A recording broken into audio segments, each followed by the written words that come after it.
Bom dia, irmãos. Bom dia a todos. Nós agradecemos a Deus por mais esse rico privilégio que nós temos de mais uma vez estarmos aqui juntos para compartilharmos a palavra do Senhor e aquilo que o Senhor tem para cada um de nós nesta manhã.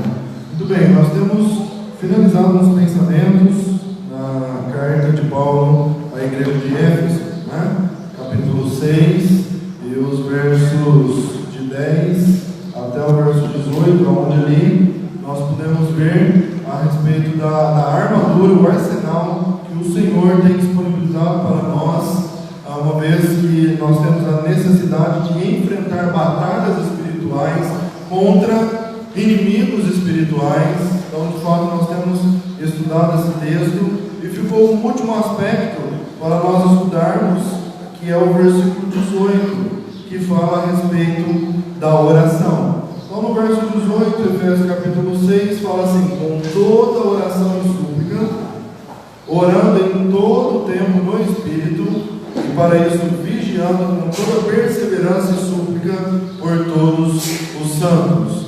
Muito bem, então nós vamos dedicar um tempo para o estudo com relação à oração. E para nós estudarmos sobre oração, nada melhor do que nós estudarmos a vida de um grande servo do Senhor no passado.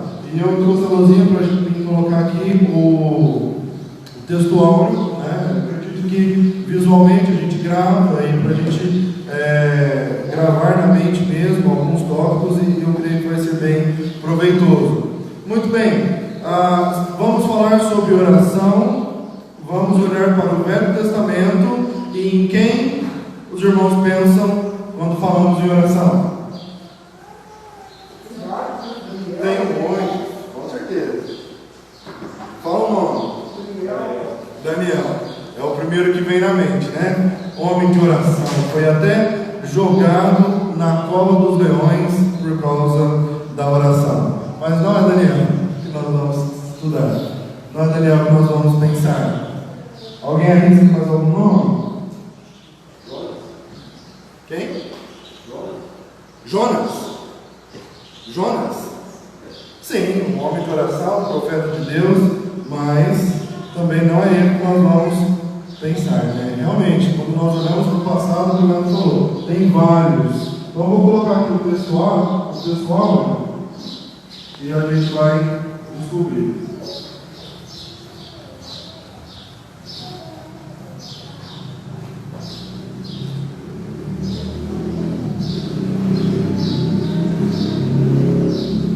Falava o Senhor a Moisés. Falava o Senhor a Moisés como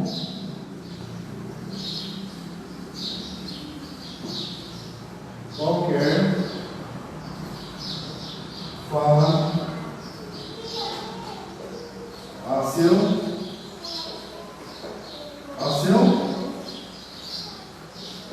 amigo.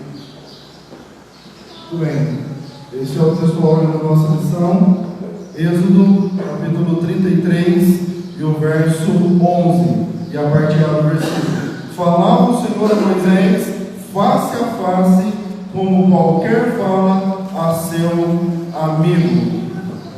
Números capítulo 12, versos de 6 a 8. Então disse: ouve agora as minhas palavras. Se entre vós há profeta, eu, o Senhor, em visão, a ele me faço conhecer, ou falo com ele em sonhos. Não é assim com meu servo Moisés, que é fiel em toda a minha casa. Boca a boca falo com ele claramente e não por enigmas, pois ele vê a forma do Senhor. Como, pois, não temestes falar contra meu servo, contra Moisés? Então o Senhor falava boca a boca, face a face com Moisés. Deuteronômio 34. Deuteronômio 34.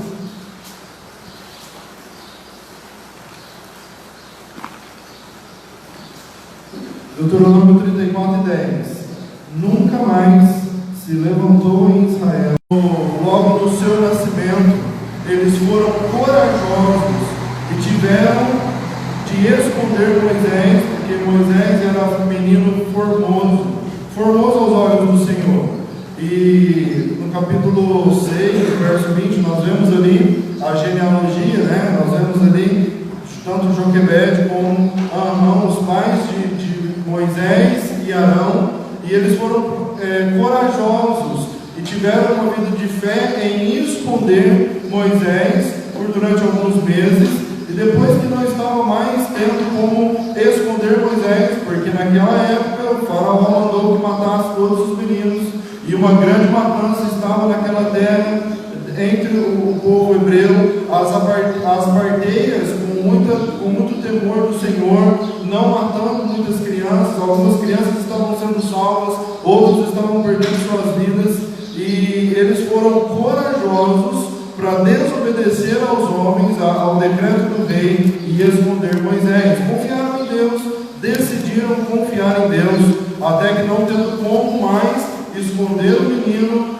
Joquebede então faz um cestinho, calafeta aquele cestinho, então coloca Moisés dentro daquele cestinho, ela traça uma estratégia, ela confia no Senhor, ela ora. De fato, nós vemos ali Joquebede, confiança, exercitando a sua fé na pessoa do Senhor, até que ela coloca Moisés ali no rio, onde a filha de Faraó estava para se banhar. E chegando ali no cestinho, no curso, a sua irmã vai então acompanhando. Nós vemos que a filha do Faraó pega aquele cestinho, se compadece da criança que estava chorando, que era Moisés, e então vai criar Moisés como seu filho. Mas como Miriam, sua irmã, estava acompanhando tudo aquilo e vendo, ela chega corajosamente, fala com ela: olha, você quer que eu chame uma das mulheres hebreias para que lhe sirva de ama? Então, a filha do faraó, a princesa, ela então ordena que chamasse uma mulher das hebreias para que lhe servisse como ama de leite para aquela criança que era Moisés.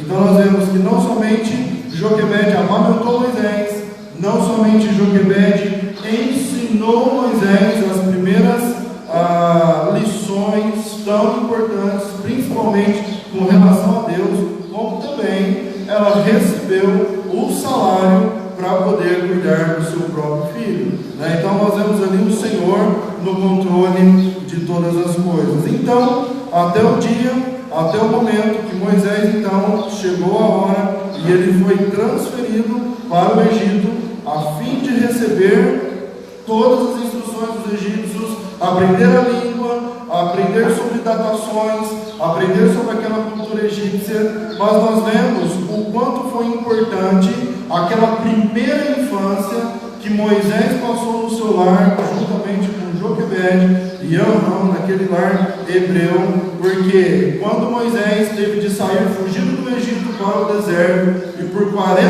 anos, a cultura que manteve Moisés de pé foi a cultura dos hebreus, que ele aprendeu juntamente com Joquebede e Arão no seu lar, e não a cultura dos egípcios, que por 40 anos, nesse período, com 40 anos, ele aprendeu a língua, aprendeu a cultura, mas a cultura que o manteve de pé foi a cultura que ele aprendeu ainda no berço, ainda bem pequeno, na primeira infância, juntamente com sua mãe Joquebede e seu pai Arão. Isso fala do valor da família, um pai, uma mãe que serve a Deus, ambos juntos, ensinando seus filhos bem cedo. Irmãos, nós precisamos chegar na frente do mundo, com relação às nossas crianças. É isso que nós aprendemos aqui, com relação aos nossos filhos, as crianças que estão crescendo em nosso meio. As famílias têm sido atacadas como nunca foi atacada nos nossos dias.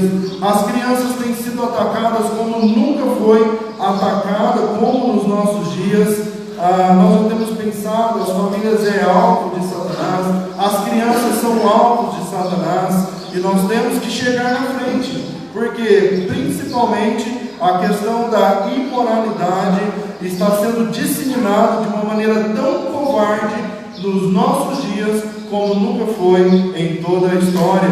E isso está sendo todo tipo de conteúdo imoral cada vez mais disponível nas mãos das nossas crianças, os ensinamentos sobre ideologias nas escolas e a cultura de um modo geral da nossa sociedade caída. Então nós temos como pais que chegar na frente. Joquebed e Amrão chegou na frente da cultura egípcia, chegou na frente de todo o conhecimento que aquele povo tinha, de toda a ciência, de toda a magia, de tudo que o Egito naquela época era um país extremamente desenvolvido para a sua época, mas Joquebed e Amrão chegou na frente, ensinou, colocou em seu coração a cultura de fato de servir a Deus, amar a Deus e obedecer a Deus.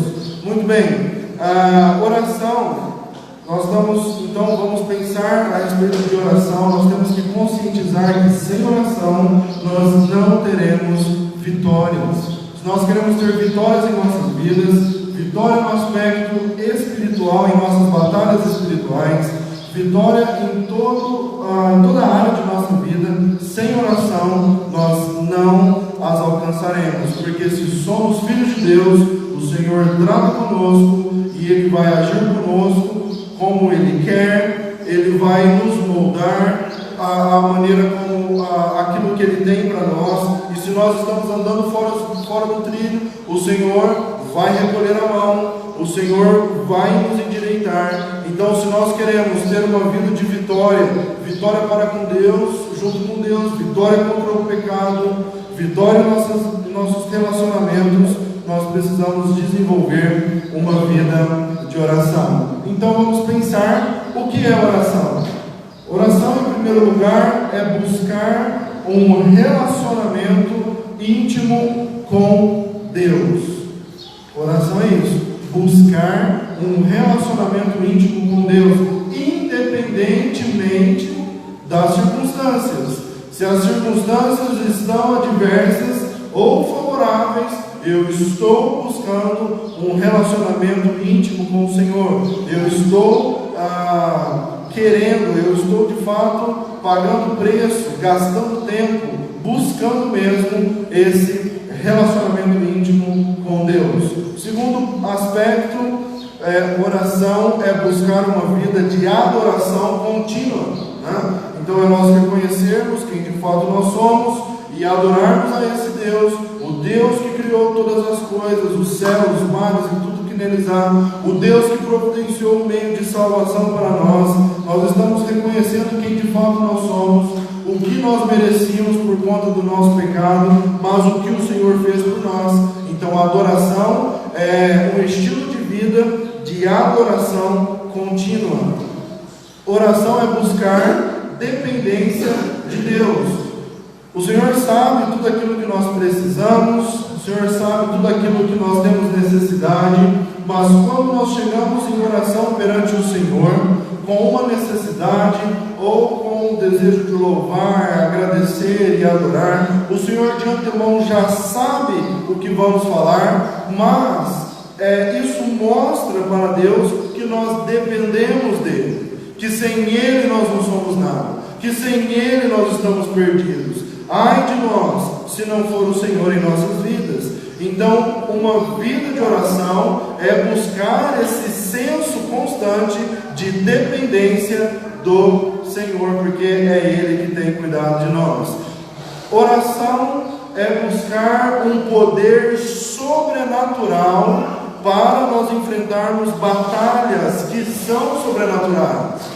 E nós temos que começar a enxergar isso com a visão espiritual. Nós temos que deixar de ser simples e parar de falar assim: que mal tem isso? Mas qual o problema? Se a criança está diante do YouTube assistindo um vídeo, ou se está fazendo alguma coisa, nós temos que tirar esse palavreado do nosso vocabulário. Ah, mas é normal. Nos dias de hoje é assim mesmo. As crianças de 2 anos de idade já dominam as telas do celular e já sabem mexer mais do que eu. Então a gente tem que começar a deixar de ser simples nesse entendimento e olhar com os olhos da fé, entender que nós estamos numa batalha espiritual e o inimigo de nossas almas, Satanás, ele vai providenciar meios, artimanhas, estratégias para roubar, matar e destruir. Então, uma vida de oração é buscar poder sobrenatural para enfrentar batalhas. Quando os seus discípulos do Senhor Jesus Cristo, vendo um homem que estava endemoniado, e os discípulos rogando por ele, eles não tiveram a capacidade de expulsar, de expelir aquele demônio daquele homem, aqueles demônios. E então Jesus chega e já com todo o poder e autoridade, aqueles demônios já saem daquele moço. E mais tarde os discípulos, então, admirados ou talvez incomodados com aquela situação, eles questionam o Senhor Jesus e perguntam por que nós não conseguimos expulsar então aqueles demônios. Então Jesus vai falar para eles: esta casta de demônios só podem ser tirada com jejum e oração. Jejum e oração é buscar poder sobrenatural, é buscar intimidade com Deus, é buscar um relacionamento íntimo com Deus, de modo a vencermos e travarmos as nossas batalhas espirituais. Oração também é buscar consolo, conforto em meio a dias difíceis, dias terríveis que passamos, no dia do luto, no dia do sofrimento, no dia da adversidade. Então é nós chegarmos, nos apresentarmos diante do Senhor e buscarmos consolo e conforto da parte do Senhor. E também oração é buscar uma vida de gratidão, contentamento daquilo que o Senhor tem feito por nós, daquilo que nós temos recebido do Senhor. Então, o que oração não é? Oração não é quando nós estamos para dormir à noite e sentamos na beirada da cama, cansados e com sono. Depois nós nos alegrarmos, mas também nós chorarmos. Às vezes as lágrimas vão descer. O Senhor está entendendo aquilo que está se passando em nosso coração. Então isso é oração. Oração demanda tempo. Oração demanda esforço da nossa parte para buscarmos esse relacionamento íntimo com o Senhor. É saber que naquele momento o Senhor está ali com todas as pessoas que o Senhor tem para atender no mundo inteiro, mas naquele momento Ele está ali e unicamente e exclusivamente para nos ouvir. Irmãos, que privilégio! O Senhor, Ele é soberano, o Senhor, Ele é todo poderoso, e o Senhor, Ele é onisciente, mas eu quero dizer que Ele é onipresente. O Senhor está em todo lugar, atendendo todos os servos, sim, mas naquele momento que nós estamos ali diante dEle, nós temos a plena consciência de que é o próprio Deus que está presente conosco ali, aguardando ouvir de nós o que nós temos para falar. É algo incrível, de fato, esse relacionamento que nós buscamos com o Senhor através da oração. Então, Moisés falava ao Senhor com Moisés face a face, como qualquer fala ao seu amigo. O que nós vemos aqui?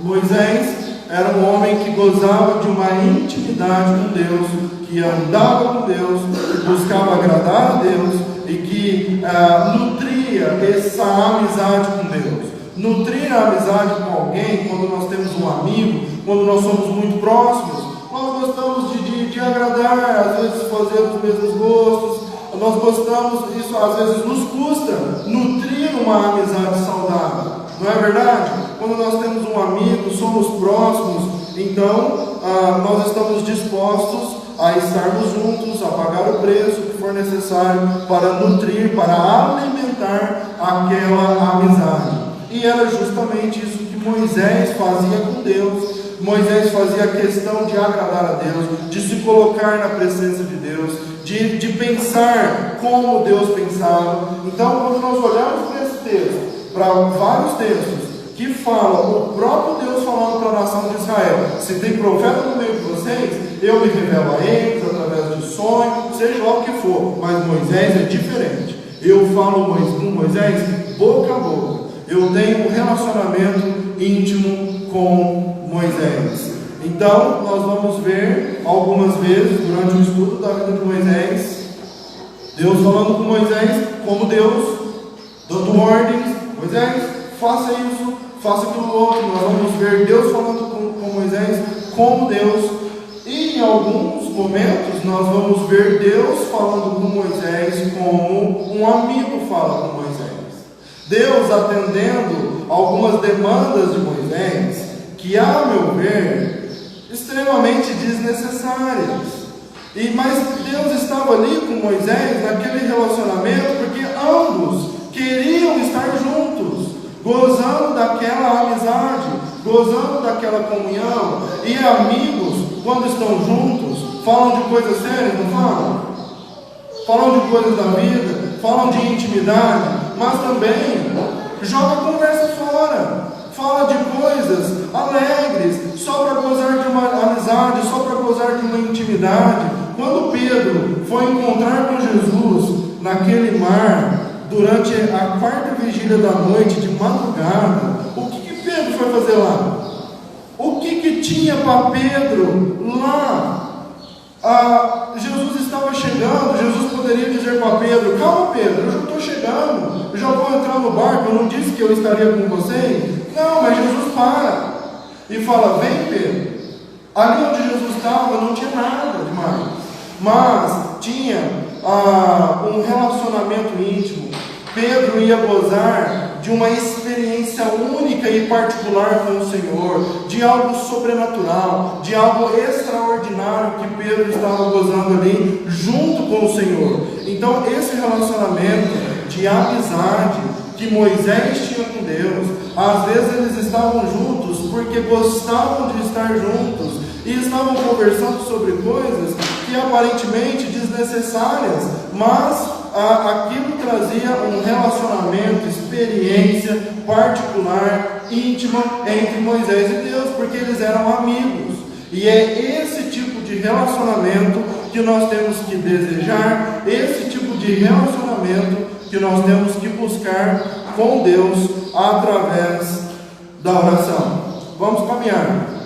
Abrem lá suas Bíblias, Êxodo capítulo 14 e o verso 15.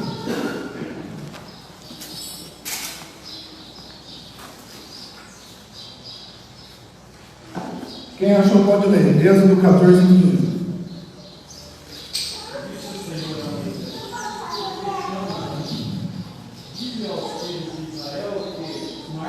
Isso. Disse o Senhor a Moisés: por que clamas a mim? Então vamos lá, começar a entender uma coisa aqui. Nós estamos falando sobre oração, certo? O que Moisés estava fazendo aqui? Orando.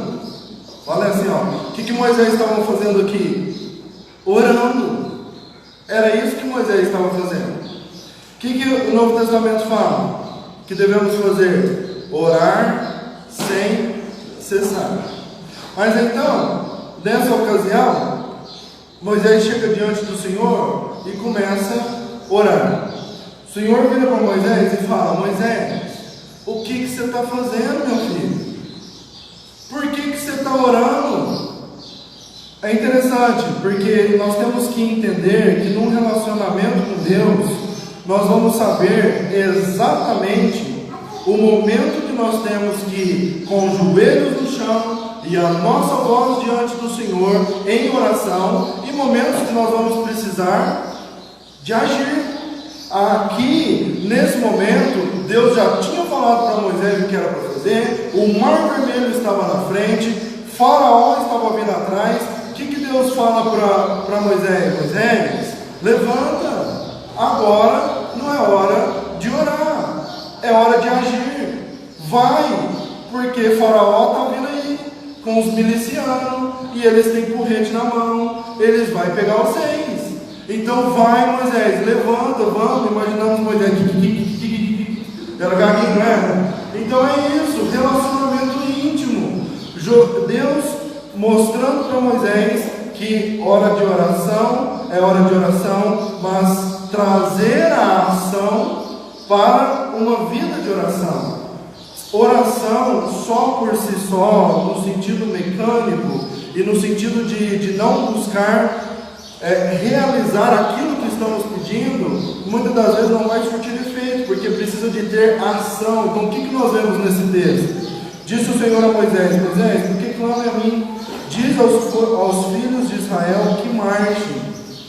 Nós nunca devemos interromper uma vida de oração, mas nós temos que trazer para essa vida de oração as ações que nossas orações tanto precisam.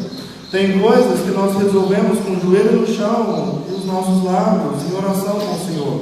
Mas tem coisas que nós vamos resolver com nossas mãos e com os nossos pés. Então nós nunca devemos negligenciar a oração, mas nós precisamos trazer para a nossa vida de oração as ações. Imagina um jovem que precisa passar na prova do Enem. Ele ora ou estuda? Os dois. Justamente, não adianta só orar se ele não estudou, não vai adiantar nada. Ele precisa estudar para a prova, se dedicar, batalhar, ralar. E quando chegar diante da prova, às vezes, os próprios sentimentos vai tentar sabotar, vai dar um branco. Nesse momento, é hora de orar. Senhor, eu estudei, eu sei, eu estou confiante, mas os meus sentimentos estão tentando me sabotar. Então entra com providência na minha mente para que me faça lembrar tudo aquilo que eu tenho estudado. E aí nesse momento vai surtir efeito, porque ele estudou, mas também orou. Se uma pessoa tem um diagnóstico de uma doença, um câncer, o que a pessoa faz? Faz as sessões de quimioterapia ou ora? Os dois.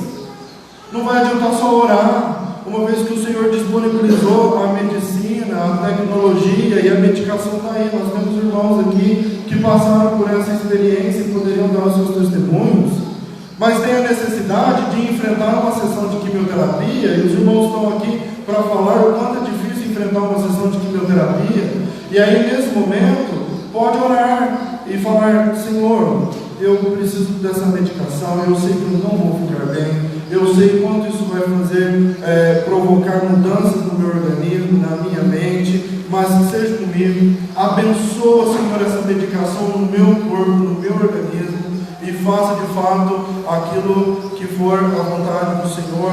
Então, oração e ação andam juntos. Se uma pessoa precisa de uma porta de trabalho, uma porta de emprego, não vai adiantar orar e ficar no quarto, em casa, assistindo no Netflix. Vai ter que sair, distribuir currículo e fazer contato com as pessoas. E depois de currículos distribuídos, e depois de agências visitadas, e depois de sites na internet preenchidos, não tem mais aonde ir. É hora de chegar em oração perante Deus. Senhor, o Senhor sabe que eu preciso dessa oportunidade, o Senhor sabe que a situação está difícil. Abençoa, Senhor, abre uma porta de emprego, que alguém pegue um currículo e me chame para trabalhar. Oração e ação. Nós precisamos entender que sem ação a nossa oração não vai ter eficácia. Irmãos, quando nós olhamos para o contexto local da nossa igreja, agora eu estou falando com a nossa igreja, nós que somos membros da igreja local no Jardim Aeroporto, nós precisamos de um avivamento ou não? Ou nós estamos satisfeitos? Isso muitas vezes incomoda, corta o coração, porque numa reunião de oração nós estamos com 4, 5 pessoas, ou 7, 12 pessoas, e nós não sabemos mais o que fazemos e vemos um completo desânimo, e precisamos orar para que Deus faça alguma coisa. Quantas vezes no meu coração a responsabilidade era minha, e eu sabia que a mensagem tinha que valer a pena, porque o louvor foi tão ruim, as orações foram E agora tinha pessoas sentadas aqui nesse banco, esperando receber alguma coisa, e eu sabia que a mensagem tinha que valer a pena, e era uma responsabilidade.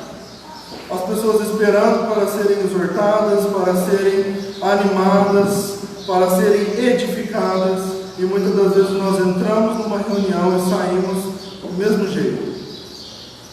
Nós precisamos de orar?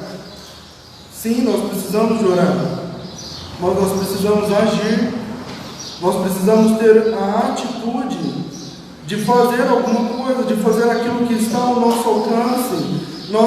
Para que nossa igreja seja reavivada, nós precisamos passar por um reavivamento íntimo e pessoal. Isso vai ser intimidade conosco e Deus. Nós seremos reavivados, nossa família vai ser reavivada, e assim a nossa igreja local vai ser reavivada. Nós começamos o estudo com os homens.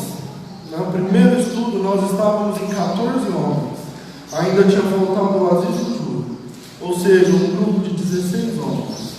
Nos últimos estudos, a frequência tem sido de 4 ou 5 irmãos, reunidos para estudar aquilo que com um propósito achamos que ia surtir efeito, porque o livro ia falar com homens, com liderança dentro de casa, liderança familiar, liderança dos seus ministérios. Então, nós temos visto o desânimo, nós temos visto a fraqueza. Nós precisamos sim de orar, mas também precisamos agir. Parabenizar aqui as irmãs que tomaram a iniciativa e retomaram o trabalho das reuniões femininas. Estiveram em 25 irmãs na última quinta-feira, enquanto na última terça-feira nós estávamos em 12 adultos e 2 eram visitantes. O pai do Giovanni e o Jair, sem contar as crianças. Então, parabenizar as irmãs e incentivar as irmãs para que, de fato, elas se reúnam mesmo, façam alguma coisa, porque tem irmãs que durante a semana ou durante semanas está estudando um texto bíblico para vir aqui e falar algo pessoalmente com as irmãs, daquilo que elas sabem, daquilo que está no seu coração, e como isso vai ser útil e como isso vai ser importante.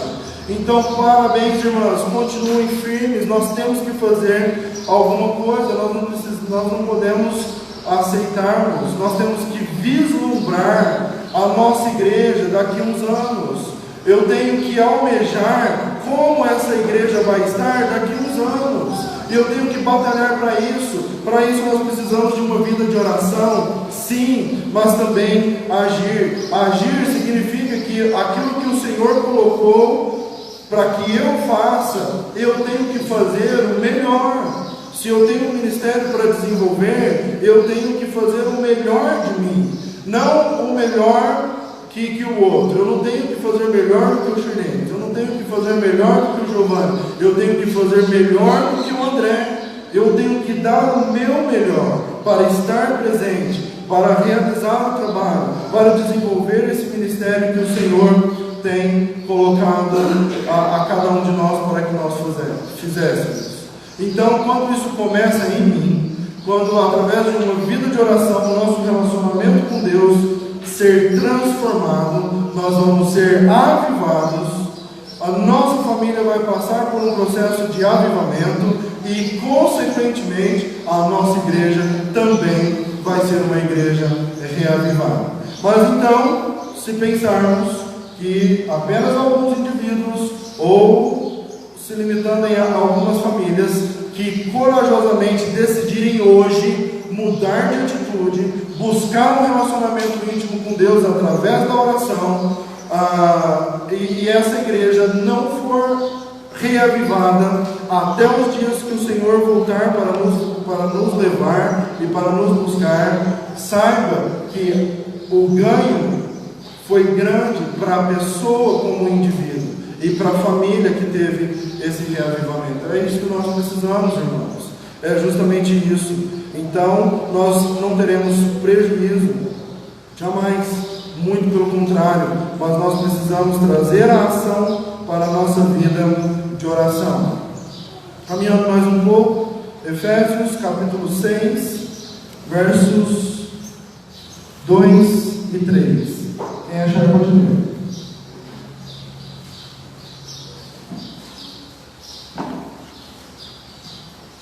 Eu falei Efésios, gente, desculpa, Êxodo capítulo 6, versos 2 e 3. Por isso que ninguém vai achar, né? Estava lá em Efésios. Eu vou ler. Falou mais Deus a Moisés e ele disse: Eu sou o Senhor. Olha o verso 3. Aparecia a Abraão, a Isaque e a Jacó como Deus Todo-Poderoso, mas pelo meu nome, o Senhor, não lhes foi conhecido. O que Deus está falando para Moisés aqui nesse momento? Deus está chamando Moisés, Deus está prometendo a Moisés que através dele, ele livraria aquele povo da escravidão no Egito, por 400 anos escravizados no Egito. Deus fala para Moisés que ouviu o clamor do seu povo e que o seu gemido e a sua oração se chegou diante do trono de Deus, e que estava na hora de Deus os livrar das mãos dos egípcios, porque eles estavam lá como escravos. Então o que Deus fala para Moisés aqui? Moisés, presta atenção. Deus vai pegar os 3 patriarcas, Abraão, Isaque e Jacó. Através desses 3 homens, os 3 patriarcas da nação de Israel, Deus fez grandes coisas através desses homens. Mas olha a revelação de Deus para Moisés: Eu apareci a Abraão, a Isaque e a Jacó, porém eu não me revelei a eles por conta do meu nome. O que Deus estava falando para Moisés aqui? Que Deus haveria de se revelar para Moisés de uma maneira nunca antes vista, nem mesmo por aqueles que são considerados os pais da nação de Israel, os patriarcas, Abraão, Isaque e Jacó. E Deus usou aqueles homens, e Deus falou com eles de muitas maneiras, e Deus fez coisas extraordinárias através desses homens. Mas Deus estava para se revelar a Moisés de uma maneira única, de uma maneira singular, de uma maneira diferenciada. E note que isso foi depois de ter passado Abraão, Isaque e Jacó. Eles já tinham morrido, porque senão também poderiam até ficar com ciúme, né? Mas como eles já tinham morrido, agora Deus estava para revelar de uma maneira diferente com Moisés. Nós estamos vivendo num tempo de oportunidade. Oportunidade porque quando nós estudamos a história e vemos como Deus foi agindo com o povo de Israel no passado, depois como Deus agiu no Novo Testamento, Deus, Ele tem o desejo de se revelar cada vez mais, de uma forma diferente, como Ele nunca se revelou antes. Então, Deus estava para revelar a Moisés aquilo que Ele não revelou a Abraão, Isaque e Jacó. No Novo Testamento, nós vemos Jesus falando: vós sereis meus amigos, se fizerdes o que eu vos mando. Palavras do próprio Senhor Jesus Cristo. Ele é o nosso amigo, Ele está na condição de nosso amigo. Agora nós temos que desejar essa amizade do Senhor Jesus através da nossa obediência. Obediência à palavra de Deus nos torna amigos do Senhor Jesus Cristo. Ele já se colocou, Ele já fez tudo o que Ele tinha que fazer para ser nosso amigo. Ele já deu o primeiro passo, Ele já buscou a nossa amizade. Agora depende de nós, através da obediência, buscarmos a amizade com o Senhor Jesus Cristo. O que Ele diz para os seus discípulos? Já não vos chamo servos, e sim amigos, porque o servo não sabe o que faz o seu Senhor. Eu, contudo, vos tenho feito conhecer todas as coisas de meu Pai. João 15 e 15.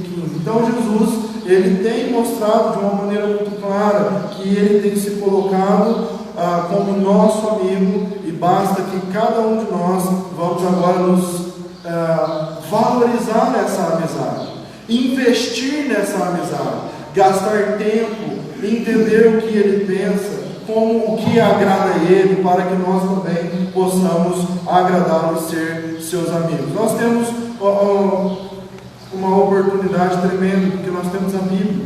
Nós olhamos para o passado e conseguimos enxergar a história. O povo de Israel no passado, eles não tinham privilégio, porque eles estavam vivendo a história. As coisas estavam acontecendo com eles naqueles momentos. Hoje não, nós temos o privilégio de ter a Bíblia, contar as histórias, a história está aqui. Nós olhamos para o passado e vemos como Deus foi revelado, como Deus ocultou do povo de Israel ao período da igreja. E hoje, com o Novo Testamento, nós temos tantas revelações que o povo no passado não tiveram.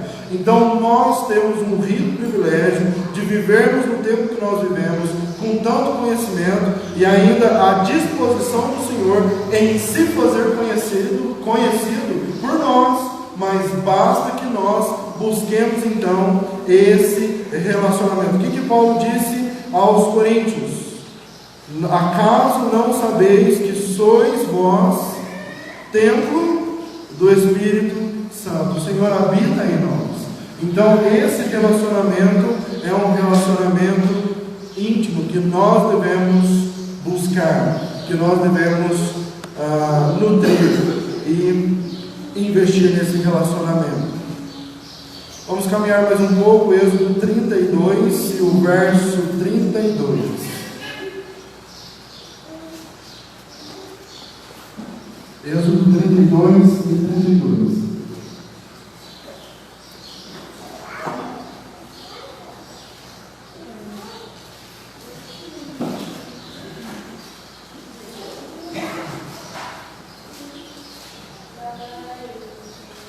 Êxodo 32. Agora, pois, perdoa-lhe o pecado, ou se não, risca-me, peço-te, do teu livro, do livro que tens escrito.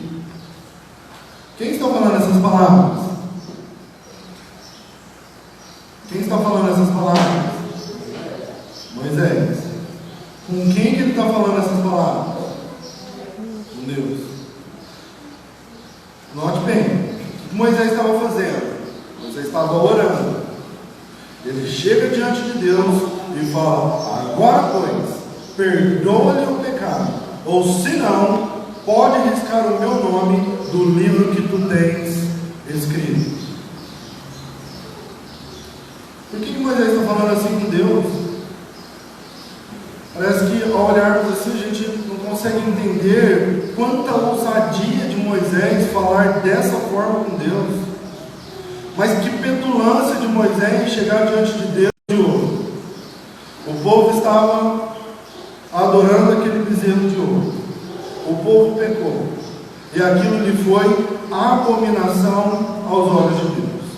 Agora nós sabemos que Moisés sabia que o povo tinha pecado. O povo era culpado, Moisés sabia disso.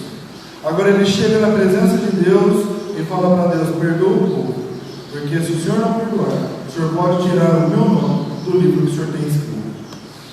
Nós não vemos que Moisés estava louco.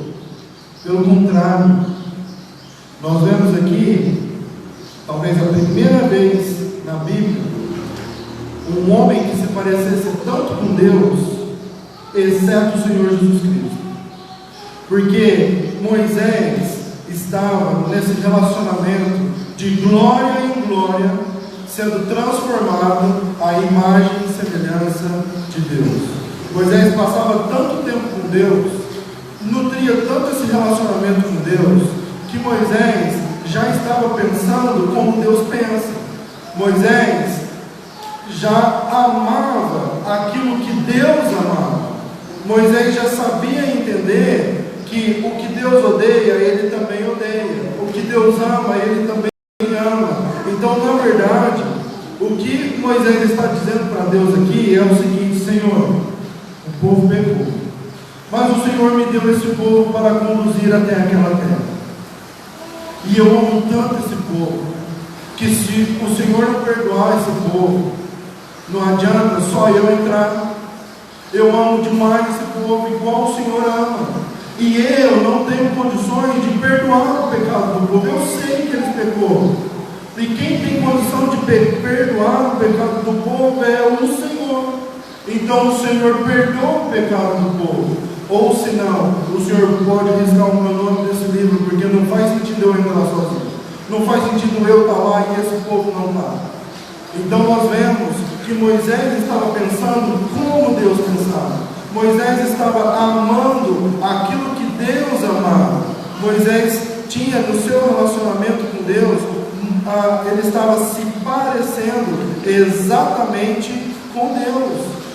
E Deus, ele respondeu para Moisés: eu riscarei do meu nome todo aquele que pecar contra mim. E agora vai, pois, e conduz esse povo para onde te disse, e eis que o meu anjo irá adiante de ti. O Senhor, através de Moisés, o povo arrependendo, aqueles que pecaram, Deus trouxe juízo para eles não ficaram sem receber a punição do seu erro por conta do pecado. Deus não deixou de ser Deus, mas Moisés tinha um relacionamento íntimo com Deus, de sorte que ele poderia chegar na presença de Deus e pedir algo que, mesmo que aos nossos olhos parecesse uma grande ousadia, mas na verdade Moisés estava pedindo aquilo que era a vontade de Deus. Deus não precisava ter nos perdoado, Deus não precisava ter providenciado um meio de salvação para nós. Deus é Deus, absolutamente justo, absolutamente santo, Ele continuaria sendo Deus, mas Deus decidiu nos amar, Deus decidiu providenciar um meio de salvação, e Moisés estava diariamente, de glória em glória, sendo transformado à imagem do próprio Deus. O que Deus ama, irmãos? Deus ama a gente, Deus ama pessoas. João 3,16: porque Deus amou o mundo de tal maneira que deu seu Filho unigênito, para que todo que nele crê não pereça, mas tenha vida eterna. 1 João, vamos ler lá esse texto. 1 João, capítulo 4.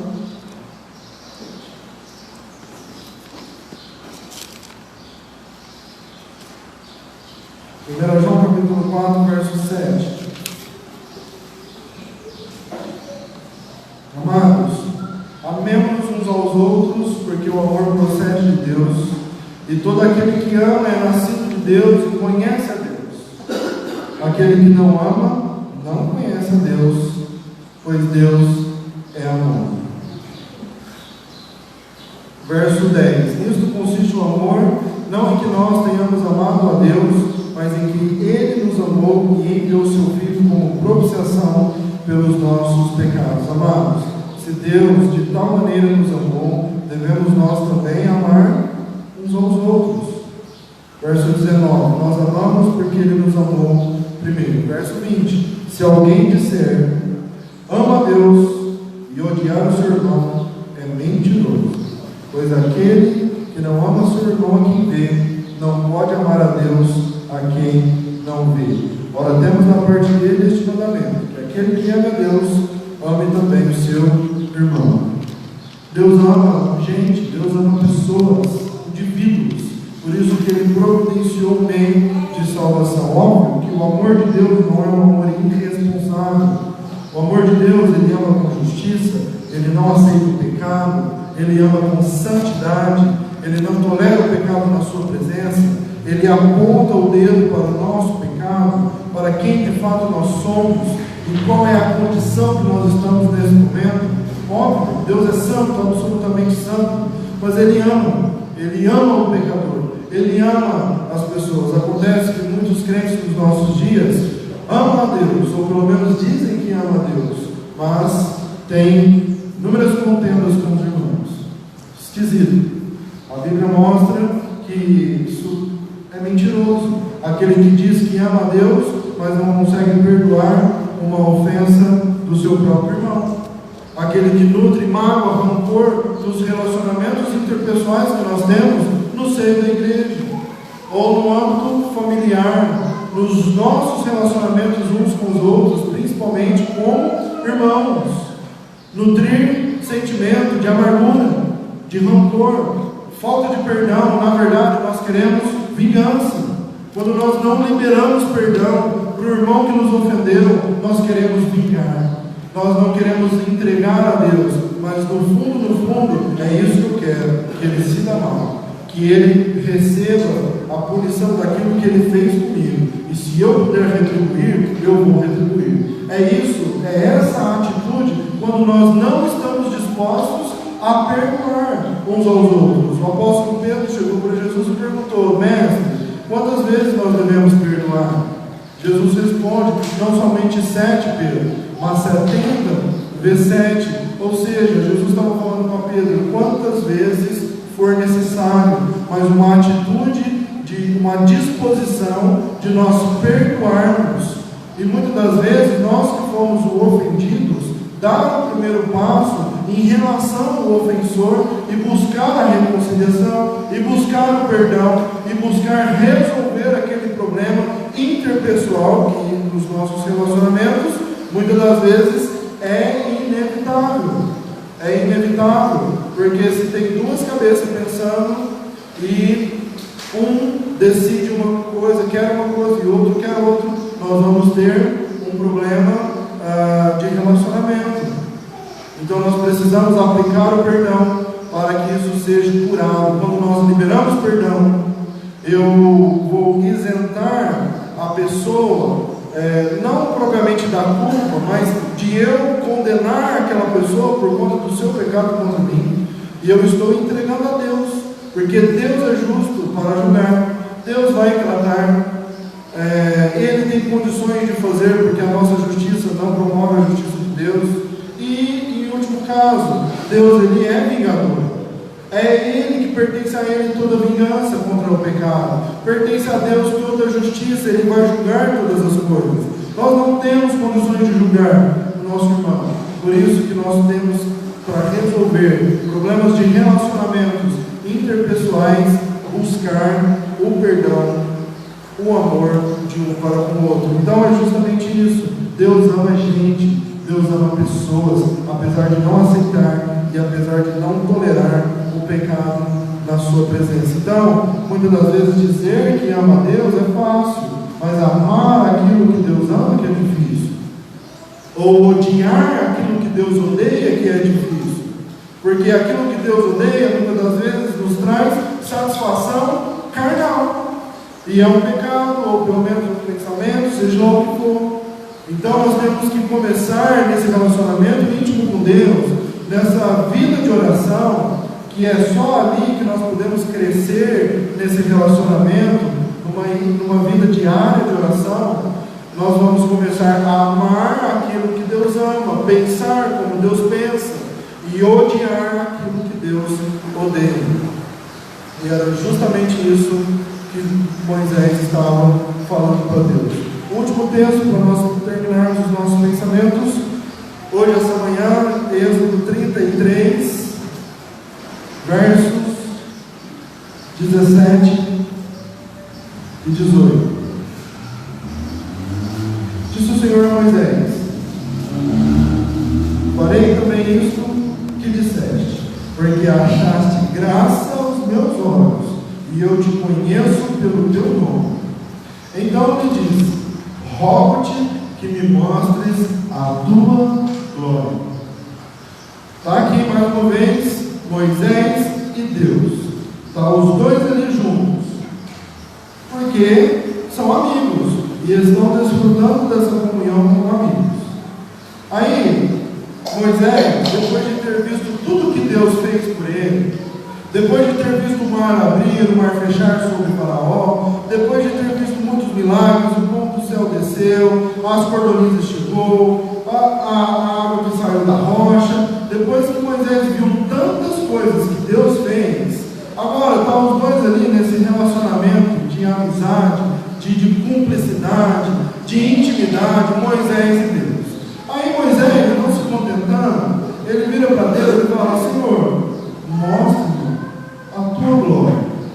Olha a resposta de Deus, verso 19.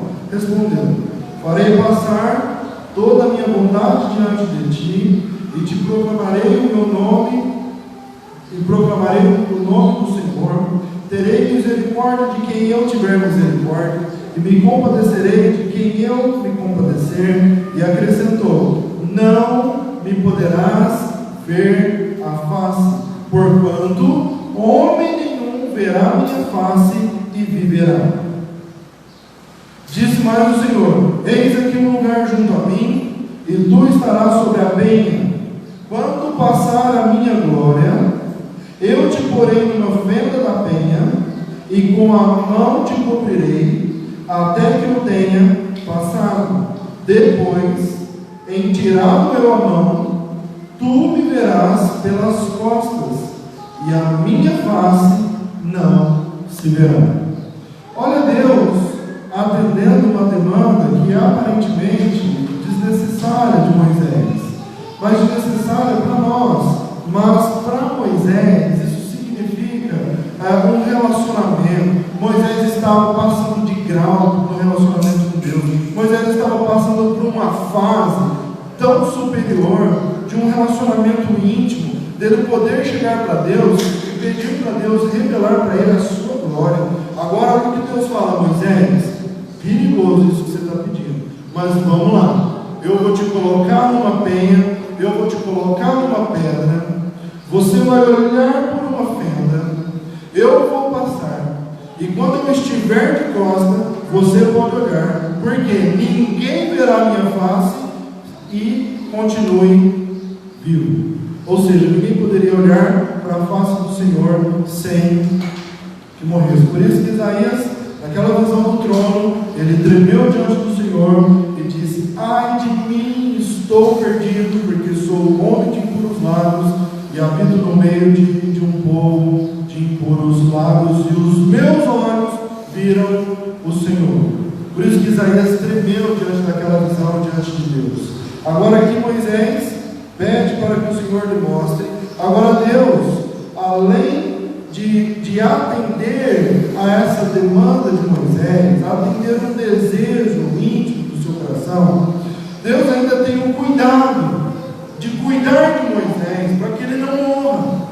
Então o que Deus falou? Eu vou colocar a mão sobre ti, Moisés, e toda a minha bondade vai se passar sobre aquela rocha, porque vai que você tem curiosidade de olhar antes da hora e você vai morrer. Então Deus coloca a mão sobre Moisés, passa na fenda daquela rocha toda a sua bondade, a revelação da majestade, o próprio Deus passando ali diante de Moisés, a mão de Deus sobre Moisés para que ele não olhasse.